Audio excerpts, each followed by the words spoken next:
Let me show you how it's done. Hi, folks. We are back. It is 2023. We took a little bit of a hiatus for the holidays and all that good stuff to rest and recuperate so we can continue to bring this high quality podcast to you. Now, today, to get started, I wanted to talk a little bit about some housekeeping things. So, as a part of this podcast, what's really been excellent is that it's helped Tam and I really kind and kind of expand our own personal businesses. And as a part of that, we're booked and busy. And actually, it's one of those things that is a really delightful thing to happen. But it also means that as we started to reflect on our priorities for this year, that we needed to take this podcast from a weekly podcast to a monthly podcast. Keeping in mind the fact that there probably will be like some bonus episodes or bonus content that happens in different periods of time. But what we are 100% committing to is coming back to you each month with a great topic, potentially a great guest, and talking about this product business strategy and what we can be doing differently. Happy New Year. So it's so funny because I think we've said it many times that Tam and I just kind of back and forth when we send each other articles and stuff like that. And so it breeds all these different conversations. And one of the ones that really came up recently was this conversation around generated content and whether it's going to actually replace writers, whether it's going to replace humans essentially in this process. And it's very fascinating because I think we said it before, and I fundamentally think that the human stories that people are going to still most connect with, like Avatar, I don't think an AI tool would come up with Avatar. And I just recently saw the new one. And also, I was going to cry up in Avatar, and I'm real pissed about that because I'm like one of those people who cries thug tears. So it don't even feel right. I'm like, what is going on? What is this weird moisture that's on my face that's coming down here? But, it was one of those things that was so gut-wrenching in some ways that was very interesting. And so that human element is very fascinating to me. But of course, Tam, I know that you have some other ideas about what the type of content would look like, and et cetera. So especially with ChatGPT, what do you think? It's already here. Previously, we talked about Netflix and their existential growth problems and what they're trying to do to solve it. I mentioned at that point that they should incorporate some AI tools to help them make content. It's very possible to make that kind of content. They have an entire library of content that they can train an algorithm on. So I do think it's possible. I do think it is possible that ChatGPT or the next version of it can create an Avatar-like film. Will it do it next week or next year? I don't know, but in the future, 100%. You got to think about what a large language model is, and when you break down what it is, you can feature set a script or a movie or a set of movies into a set of features that an algorithm can be trained on. Would you mind just defining a little bit more what a large language model is? Yeah. A large language model is essentially what machines are trained on in order to execute on some decision, whatever the algorithm is. What that means, and we're talking about what is it trained on in this large language model. This is language, meaning this is words and text that it's trained on and not images, is that it was learning parts of speech and it was trained on parts of speech or articles that were already on the internet. And this is if we believe that up until 2021, which is what ChatGPT is trained on, if we believe that everything on the internet was human-made, then it was trained on human-written content. After a lot of training, a lot of iteration, it learns how to execute what it's been trained on repeatedly. So when you think about what is language and what is parts of speech, it's grammar, it's nouns, it's verbs. And so it is trained on what is a noun, what is a verb, and what are adjectives. And it's trained on a large language model made of what human beings have contributed to our language. And so it's training on how we speak today and how we put words and sentences together today. And to the point where it is able to mimic it and execute it on what it's learned. Think about how a child learns to walk or how babies learn anything. They learn how to do it whether or not they understand it just by mimicking. And so it's mimicking human writing to the point where it's almost indistinguishable. However, there's a certain kind of style that ChatGPT has today where it's almost a little monotone in a sense. Like its writing is a bit elementary. It almost comes off as like an early college student wrote it. And so I think that at least for the use cases that we're seeing today, this GPT, this large language model, has already proven to be very beneficial in the starting of ideas or the kicking off of things. And in the future, will it be able to wholly create things? The next iteration is going to be 570 times bigger than today's model. So just think of the implications there. It's so interesting. So it's not that I'm either like super into AI or not into AI. Like it's not that black and white for me. It's like I'm just waiting to see what's happening. But because I have worked with you now on the podcast and you're so into it, I actually have spent a lot more time actually investigating. And so, for instance, I just launched my venture firm, Divergent Ventures, and as a part of that, I've decided to bootstrap as much as possible, and that includes like creating the website, creating the one-sheeters and things like that. And so based on your feedback about how things were going, I actually have been using ChatGPT. So for instance, I'll go through and create a paragraph or create characteristics of something that I want to say. So for instance, if I wanted to figure out like a really nice tagline to put on my website. And so I put in all the things I wanted and I was like, help summarize this in one sentence. And then I just kept regenerating it. And then the tagline I actually got, I was like, oh, this is excellent, actually. This is actually what I was intending on doing. And so that's why I deeply agree with you on this idea of it's, for me, it's starting to help unlock my confidence and being able to like just think, oh, well, maybe I can do more of this creative stuff myself. Because I used to farm out everything. Like, so, because I'm a public speaker too. So every time I would create a presentation, I would just do the like, basic part of the content, explain to my copywriter and to my designer what I wanted, and then they would just create this for me. And on my most recent iteration of all of my decks, I've actually done it myself between using Canva and ChatGPT. And so you think from your larger thesis, which is that eventually there's going to be some creative roles that can be taken because of AI. I think it's true. That's primarily because I've now experienced it, having gone through and done this part of the process. I want to point out something you said and make a distinction. I do not believe that ChatGPT, let me call it just GPT. ChatGPT is the product that OpenAI has developed, but GPT-3 is really the technology that we're talking about. The distinction I want to make is that I do not believe it's going to take creativity jobs or creative jobs. You are still the creator in this instance. It needs to be prompted. And in this instance, think of ChatGPT and GPT and these large language models as paintbrushes. A very average painter with a paintbrush would paint a very average picture, but an artistic person could potentially paint a masterpiece. And even in the example that you're giving, you still had to give creative direction to that person that designed it. And in that way, that person was merely just your paintbrush. And that's still going to happen. Will these tools, these AI tools, eliminate the labor part of creation? Sure. It's going to make things really fast. What would have been a team of 3 is now a team of 1. That is absolutely going to happen. But it is not going to take the job of being creative. That is always a skill of the future, and I'm long on that one. Yeah, I'm happy that you clarified that because that is the point. Like, I needed to go through and do that deep soul searching to start to get to the things that were most important to me so then I could have that assistant help me distill it down into a very nuanced way. Also, if anyone's listened to this podcast, they know I'm verbose, right? So it's always a challenge for me to get things down to the simplest piece just because I'm a Southerner and we storytell as we come through. And I think what's really interesting about that, though, is that if you extrapolate that, so we talked about the creative part of this, like AI, creative, all that type of stuff. And so then now we can pivot a little bit to this AI, the restaurant type thing. And it's so interesting because if you look at the Chick-fil-A commercials, I feel like the Chick-fil-A commercials are a very fascinating thing. Because, by the way, this is not an endorsement or not endorsement of Chick-fil-A. I don't want anyone who's a part of the LGBTQ plus community to start sending me tweets saying that I endorse Chick-fil-A. I'm talking about their strategy.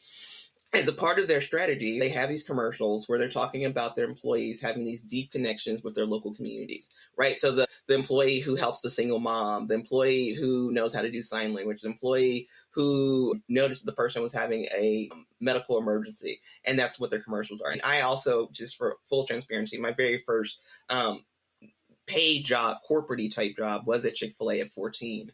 And that's how we were trained. We were trained to create these like really nice moments for people. And it was very obvious to me even then, that was their strategies, like creating this like really nice, like family oriented experience. And so then you have on the opposite side of that, the McDonald's and Taco Bell and all these other places who are trying to get to the place where it's completely automated food both food preparation and also food delivery. So McDonald's hasn't gotten to the food preparation part. They're doing the food delivery. There's a pizza startup that was trying to do completely automated pizzas, things like that, which is funny because if you looked at any cartoon that makes pizzas, the pizzas always get out of control when it's an automated solution. The pepperoni ends up on the ceiling. But I saw every time someone says that, I always think of that, the pepperoni being on the ceiling.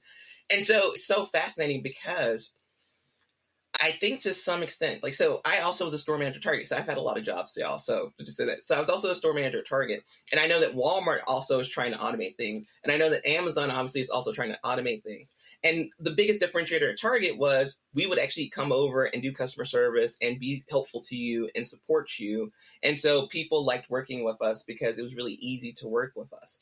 And so one of the things I think is very fascinating about all of this is like whether it's being a little short-sighted, for instance, in terms of how people, in terms of what the differentiator will be in the future for even fast food or any type of restaurant. For the age of big data, we make data-driven decisions. The next iteration to that, and I realized that because I came up in the age of data. We came up around the same time, that 2013, 2011 time when everything was data-driven decision. And I knew that the next iteration to that businesses were going to be prioritizing was the automation of that decision-making with that data. That's machine learning. That it labels something and makes a prediction, and then AI is the execution of some code to do something automatically for you. And here you're taking this using AI to automate something like making pizzas. And they've tried it before. And a company called Zoom Pizza out of Mountain View, California, raised something like $350 million from SoftBank. And then a year later had to lay off a bunch of people because it doesn't matter if you could perfect the mechanical job of making a pizza. At the end of the day, it was not desirable because nobody actually liked the pizza. Critical thing that needs to be accomplished in product market fit is people want to actually buy that pizza. When you're talking about something like pizza, which is all over the place, you have the bare minimum muster that you have to pass. It doesn't matter that you can make it with a robot. Nobody buys pizza because a robot made it. That's not a decision factor in anybody's mind. So it's one of those things that is nice to have if you can have it. What is the value of a robot making pizza anyway, or any food making robot? Is that it's a scalability or efficiency play for the creator, for the business. Meaning McDonald's wants to open up a store, use these things because they want to eliminate the cost of labor. It is not a benefit to me, the customer. So one thing that I have to say about the large franchises, technically they farm out the cost to their franchisees. So I've never actually really understood why the McDonald's and Taco Bell actually care about this. To me, it seems like it should be all the new restaurants. Like instead of doing it like McDonald's and Taco Bell has done it, maybe you actually own all the restaurants and you don't have as many franchisees. But I just wanted to point that out because it's always been something that's a little weird to me. From a franchisee perspective, it also seems like it would be, expensive over time to maintain all this equipment. Mm-hmm. Sure. I want to get into that. I think from McDonald's perspective, they're looking at this as we are, as a company, as a business, as a real estate company that's in the business of making this a desirable franchise, we should be investing in the ways that make this a viable business. Meaning if our franchises are having a problem keeping employees, it is in our best interest as a brand to solve this problem for them, to make sure that McDonald's is the next franchise that somebody wants to buy and it's not Panera Bread or something like that. So I do think that it is in their best interest to figure this out for their franchises because they are a conglomerate and the franchises maybe one or two doesn't have the capital to figure this problem out. Problem with it, though, is that very little value to the customer. Me as a customer, I do not choose to buy food from a robot. That's not how I make decisions. So you have to make sure as a business, this CapEx, what we call capital expenditure, which is not cheap, right? That the quality of the output of what you invest in has to meet the standards of the customer who's buying it. And that's really hard to achieve, unfortunately, in this business. For the investors that are out there and the startups that are out there, I am very long on AI. I made that bet years ago in my career that AI was going to be the future. And so I doubled down on it. I am not bullish on AI in the restaurants and food because that limitation that exists in AI trained models. And again, you can even look at ChatGPT as an example. It is only trained on data up until 2021. So it cannot answer anything on a current event basis. It can't answer anything about today or tomorrow. That is the same limitation of, let's say, a McDonald's wants to put in $100,000 machine to make French fries. One change in your menu, what downstream impact does that have on how you run your business? Every little change you do. The benefit of having people is that they can make decisions in the moment. Something spills on the floor, they know they can clean it up. What is a robot going to do if it hasn't been trained on these unique situations? The other part of that is the other company that's now trying to do this again is Stella Pizza. Two engineers from SpaceX with a lot of knowledge wanted to put all of their knowledge into making a robot making pizza. So many problems to solve. This to me is, and I think they recently raised something like $16 million. As an investor, these are the things you do need to be looking at. Is robots now need a different kind of skill set to maintain them. And that's not the same labor pool as the person that can make fries. And so you need to ask yourself, what are you going to do as a business? The cost, not just after the CapEx. A pizza restaurant who sells $3 slices of pizza, whatever, he has to invest in this robot, invest in the maintenance, and invest in the kind of talent pool that can maintain this robot. Where are these people coming from? And how much is it going to cost? How many pizzas do you need to sell to make that profitable? Well, it goes back to the infrastructure problem, right? Because like you have a point. There's not enough talent to even maintain the things that I think that they're planning on building. And imagine if you have a McDonald's. I can't remember. I remember there was an article I read that was something like the average revenue for the McDonald's across the country was somewhere in the mid six figures, right? Even at like the lowest tier. Yeah, they're like really whatever. So imagine if a McDonald's machine goes down. And so again, talking about my previous jobs, I was a store manager at Target. If the Pizza Hut oven went down, we would have to go find like the number for the one company that they would allow to do it. And then we got yelled at all day, and we didn't usually hit our sales goals if the Pizza Hut machine went down. So there is there's a lot of impact there's a lot of importance of what you just said there. But secondly, folks know I'm from Mississippi. One of the main jobs that many people in Mississippi have are retail and restaurant jobs, right? So if you're going down to Mississippi, chances are they're not going to be interested in you down there. So the other part of this is if you don't figure out ways to make this work, right? Because I think that generally speaking, a lot of companies are like, well, if I could just make it work in 4 or 5 key areas or regions or whatever, it's going to, like that will be sufficient. I'm not sure if I agree with that, because I think that resource constraints are going to continue to be a major issue across the board for basically forever, whether it's resources around talent, whether it's resources around the materials, whether it's resources around the people who are building these products, right? It's just going to be an issue. And I don't understand the short-sightedness of focusing on this when there's that bigger problem that probably is the billion-dollar idea that could actually support this next idea. It's kind of the Jetsons. They probably figured out how to do flying cars before they figured out how to make the food appear in a little machine. That's all I'm saying.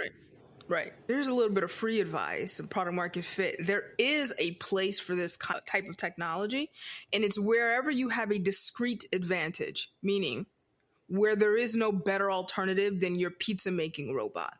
And that's in places where the audience is captured, like a stadium, and where they just want to get back to their seat, and efficiency and time is a priority for the proprietor there, and for the customer, right? Like whoever eats, one of the things I never do is eat at an event. If I have to go to a show, a concert, whatever, I never eat at that concession stand. It's a horrible experience. The food sucks and it's overpriced. So I'm not a customer there, but apparently there are some people who do it, and they have to mosey on through that line and they wait in line and things like that, and they want to get back to the show. This is where I see some technology like this working. You clearly don't have standards. You're eating the pizza at this place anyway. So, what is your complaint? Well, and actually, if you kind of extrapolate that out, like I remember when I was in college, having a self making pizza restaurant thing at like 10 o'clock at night probably would have been very effective as well. Exactly. Right. Because I just needed something to eat, and all the places closed much earlier. So, having said that, let's talk about people who have an advantage and then squander it. And so what I'm talking about now is SBF, the CEO, founder of FTX.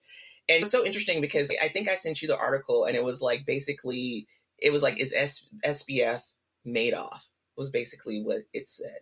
And I was just like, so one, I'm watching the Netflix documentary on Bernie Madoff, and it's so much worse. Like, for some reason, I did not conceptually understand. Maybe it's because it was 15 years ago, right? So that when the main thing happened, it's around the 2008 crash is when all this started coming out.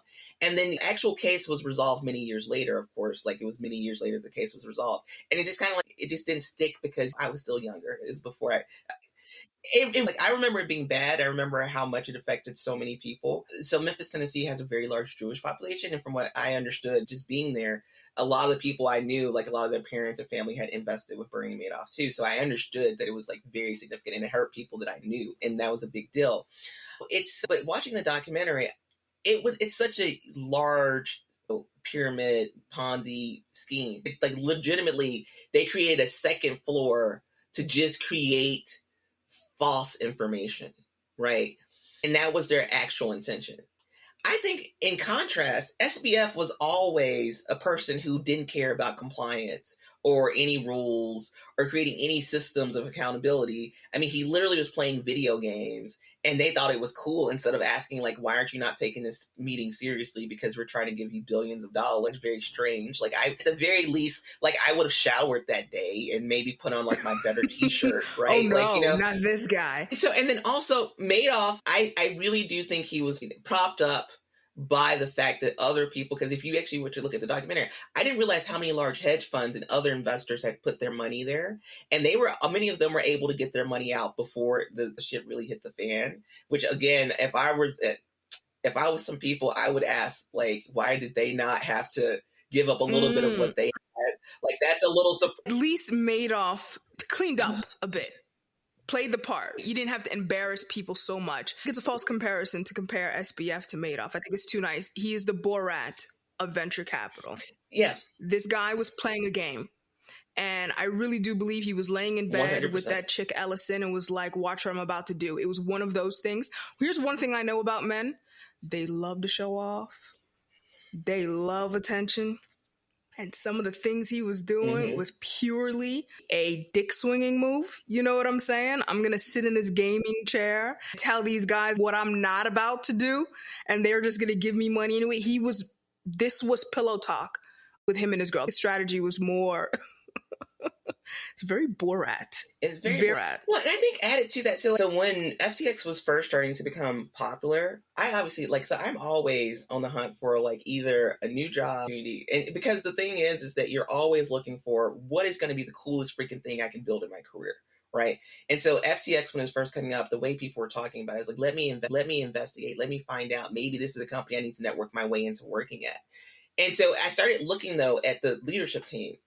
And I couldn't understand how a single one of those people were qualified to be a leader of an organization of this size, right? And then what I mean of size is that it's not the number of people, it's about the number of assets they had control over. And I was just like, coming from my background, working at companies like Apple and Netflix and Sprout Social, we weren't dealing with people's money in the same way. We were primarily dealing with people's information, and the types of systems that we put in place to make sure that we were completely compliant and we could be so respectful of people's information is so complex that I'm sure it would blow some people's minds, like some of the things that we did. And that's just about people's information. That's not people's money. And so people who were working with me, so these are some of the best legal experts. These are some of the best financial experts. These are some of the best governmental experts who were looking at different governments and providing on how we could be compliant. It took dozens of people for us to even hope to do this effectively. And there's like 5 people at this company at the time when I first started looking at them, and not a single person had anything remotely close to the experience necessary to put in place what I think are reasonable or compliance mechanisms. And so, not only is he the Borat of venture, Sequoia and some of these other people need to go ahead and they need to go out to the back in the shit, and they need to go ahead and get that behind whooping, right? Because I just don't... Are they Giuliani? Are they the Giuliani? Yeah, they just kept rubber stamping. Their pants down? Yes. Yeah, it is. They really are. Because the thing is like, again, if I could figure that out just on a LinkedIn search, like just going through and looking at the employees on LinkedIn, any reasonable human should have been able to do the exact same thing. Right. And so I feel like for me personally, like, SBF showed us exactly who he was from the very beginning. And the fact that he already has a Substack tweeting because I guess he wants to monetize his Substack. Wait, I love you. I was like, because you are like, you know what? Let's talk about Clubhouse. Yeah. Yeah. So another one of those interesting things. So obviously going from SBF, SBF Substack made me think of pivots, right? And so for some reason, I don't know why, like, so I just be on the internet sometimes and just like looking at one thing. As you should be. And then like something else comes up and I saw this like website. It was like Shortcuts, formerly Clubhouse. And I was like, what?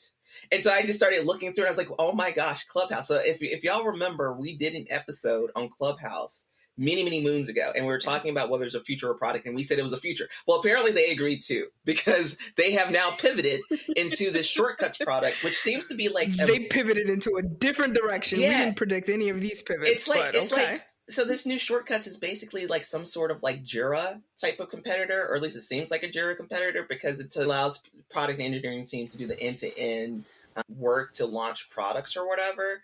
And it was like so fascinating to me because I was just like, what learnings did you get from Clubhouse that made you think that Jira was the way to go? And so for people who may not understand what I mean by that statement, when you're first starting a company, like when you're first trying to figure out product market fit, most of it's just an experiment. You start with a hypothesis, you do an experiment to see if customers actually respond to that.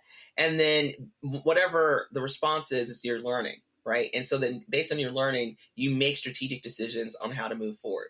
I'm just trying to figure out how were you this repository for people having conversations, and then you use that to then become Jira. I don't know. I've got two hypotheses here, theories. It's one was this is their Slack. Remember, Slack originally was a game, and Slack was this internal tool that they built for themselves.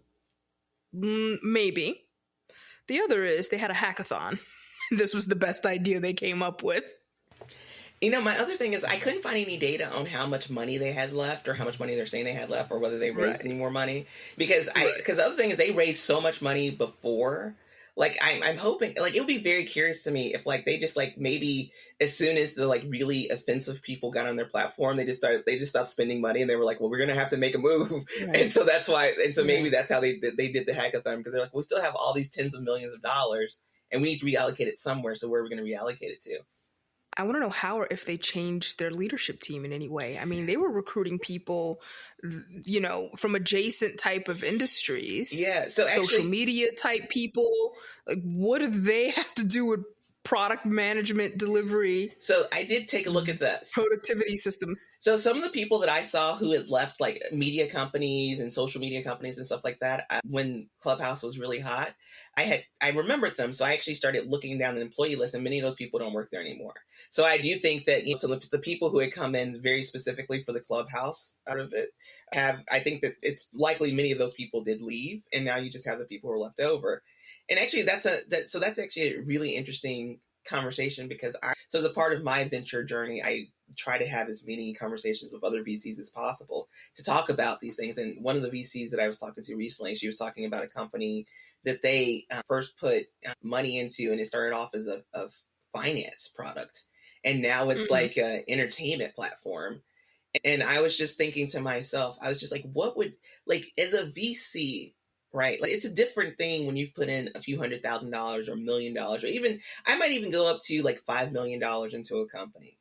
But the amount of money that was put into Clubhouse, like, imagine what that room looked like when they brought in their VCs and they were like, by the way, we're going to pivot to being Jira. And it totally makes sense. Like, I just think about how my heart would stop. Like, are we going to get a single dollar back from this deal? Right. Well, you know what? There is a lot to be said about B2B is a better investment today than B2C. And so that may be the pivot that their board was asking for. Someone said to me pretty eloquently, when you've built entire businesses on making ads and things like that, free services, it's going to be very hard to make money off of them in a recession. And that's kind of a good point. So, what's so interesting about that? So there's this tool, and so this is a little bit of an aside, but I actually think this is very interesting because I had this debate with someone else the other day. So there's this tool called PandaDoc, right? So again, I'm setting up a business. So I was evaluating various e-signature tools. So, you have DocuSign, you have HelloSign, you have this new one, PandaDoc. And PandaDoc gives you unlimited signatures. And I'm just like, and so that's a free, as far as I can tell, it's supposed to be free forever. And then they have these tiers that kind of go up from there.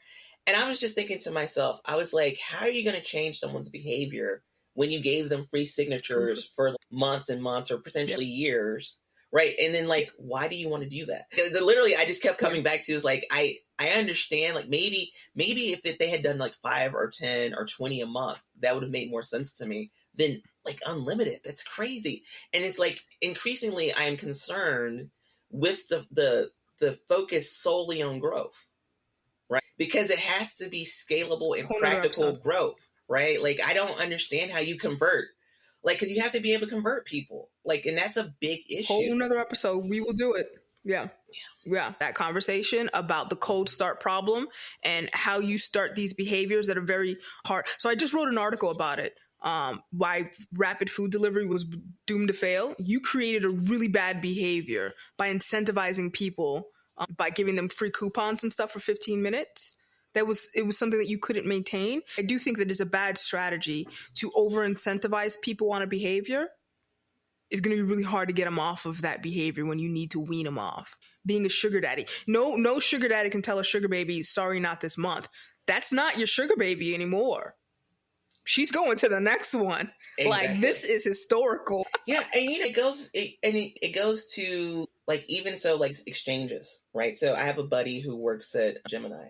And so he's had to be a part of the team that's figuring out how they're going to lay off. It's something like they laid off like 30% or something like that of their employees because they were stuck in the FTX stuff too, and so they have a $1.2 billion deficit that they have to fill. The thing is, this is one of the better run exchanges out there, right? Because they were much more practical. They had many more mechanisms in place. But when someone's literally lying about how many assets they have, there's not much you can do there, right?